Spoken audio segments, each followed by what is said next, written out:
is Camille, and I'm going to talk about this book, The Cost of Leadership. And it's written by Osei Nti, and I am going to elaborate a little bit on chapter 1, which is the myth of costless leadership. There are many people that are called to be leaders, and they start off strong, but challenges may come along the way that they may divert to a different angle when it comes to leadership. It could be at the workplace, it could be at home, it could be in church, depending on where they are, and they're called to be leaders. It can change who they are if they're not walking in the right standing with the people in the things that they have to do and how they do it.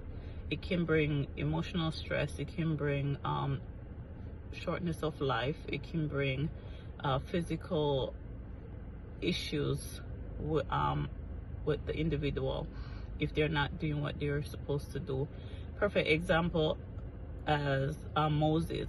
Moses was called to lead the people from Egypt to the promised land, and Moses had many challenges along the way. He had to encounter different scenarios with Pharaoh in getting the people out of Egypt, and that was challenging for him and frustrated because each time he would go, he would get a promise and then it wouldn't work out, and he had to do the whole thing all over again and consulting God in how to get the people out. And as he journeyed out of Egypt to the promised land, towards the promised land, the people started to complain, they started to worship other idols, and it brought frustration and pain to Moses each time because he had to go to God, asking forgiveness, and starting all over again, trying to bring the people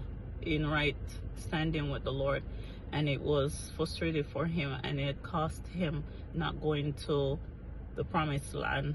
And I know that was very disappointed for him, but it didn't change his heart towards the Lord in what he needed to do as a leader. But it did divert him a little bit because the people wanted him to compromise over what they wanted based on what God wanted them to do. And it cost Moses a lot in his leadership skills. And it can be hard being a leader because people would tend to look up to you, and the expectation is high when you're a leader. And if you're not able to walk in that standing, people tend to look down on you, and they can abuse you as a leader if they don't get their way. And I hope this helps a little bit, and it's worth reading this book. You guys have a good day. Thanks.